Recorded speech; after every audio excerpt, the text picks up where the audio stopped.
ঘুড়ি ওড়ানোটা কোনো বড় কথা নয়, কিন্তু ঘুড়ি ওড়াতে গিয়ে যে ক্ষতিগুলো হচ্ছে বন্য প্রাণীর বা পশু পাখির, সেগুলোতে অবশ্যই হনুমান, পাখি, পশু এদেরকে প্রত্যেক মুহূর্তে মৃত্যু বরণ করতে হচ্ছে এই ঘুড়ি সুতোর জন্য। ঘড়ির সুতোয় আটকে যাওয়া চিলকে আহত অবস্থায় উদ্ধার করল বন দপ্তর। ইছাপুর বাদামতলা এলাকায় মঙ্গলবার একটি ইন্ডিয়ান ব্ল্যাক কাইট জাতের চিল মোবাইল টাওয়ারের চীনা মাঞ্জার সুতোয় জড়িয়ে যায়। এরপর আহত ওই চিলটিকে দেখে স্থানীয় বাসিন্দারা বন দপ্তরে খবর দেয়।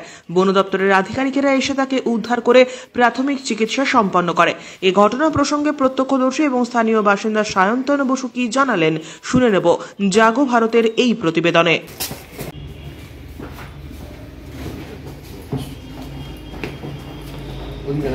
হ্যাঁ, ওদিকে টাওয়ার, এদিকে টাওয়ার।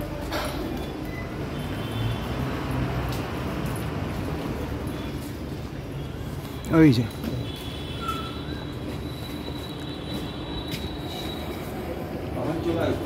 আজকে আমরা একটা চিল আর তার বাচ্চাকে রেস্কিউ করা হচ্ছে।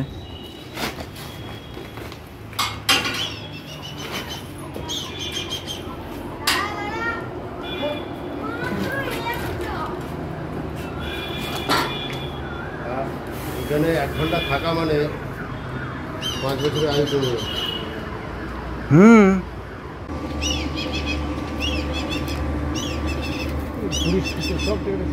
আর এই সুতোর জন্য বেচারা ধরে ঢুকে নামি নাও, পরে দেখছি। হ্যাঁ, ধরুক ধরুক, অসুবিধা নেই, ঢোকাও না, ঢোকাও,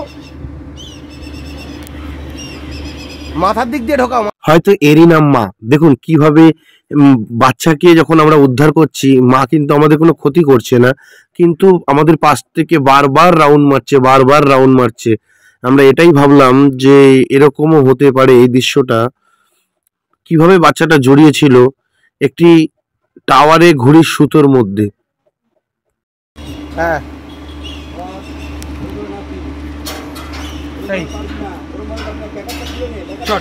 দাঁড়া দাঁড়া দাঁড়া দাঁড়া, দাঁড়িয়ে যা, ওখানে দাঁড়িয়ে যা, গিট মার। আমরা আমাদের সাধ্যমতো চেষ্টা করে যাই এই বন্য প্রাণীগুলোকে বাঁচানোর জন্য। তো দেখতেই পাচ্ছেন যে তড়িঘড়ি আমরা খবর পাওয়া মতো যে এসে কিন্তু আমাদের কাজ চলছে। আমাদের team human and wild care foundation সব সময় মানুষ এবং বন্যপ্রাণী, পশু, রাস্তার কুকুর, গৃহপালিত কুকুর থেকে শুরু করে সমস্ত পশু নিয়ে কাজ করাই আমাদের মূল উদ্দেশ্য। ওরকম টানিস না, আমি বলছি কাটবি না, এবার কেটে দে, কাট, ওগুলো ধরে ধরে কাট। দাঁড়া, ভেতরে ঢুকে না থাকে। আগে এই দিক থেকে বাইরে থেকে কাট, এই যেগুলো দেখতে পাচ্ছি এগুলো কাট। বেচারা টেনশন। দাদা এদিকে আসো, সামনে এদিকে জুম করে নাও। এই দেখ আমার দিকে তাকা, এই দেখ এখানে 3-4টে সুতো আছে।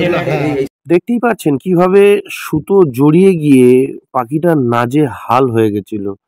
তাই human and wild care foundation সর্বদা এইভাবেই বন্য প্রাণীগুলোকে বাঁচানোর কাজ করে।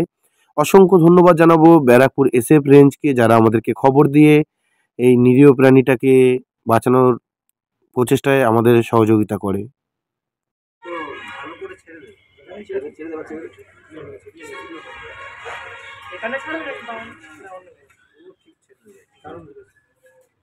এখানেই ছেড়ে দেবো, মাছ বেশি দিতে হবে না, বেশি দিলে আবার থাক দিও না। মাছ নিতে ছিল না।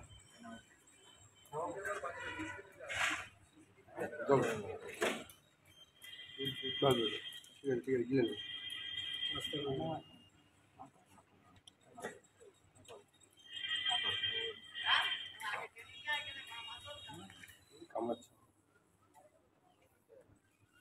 কামড়াবে।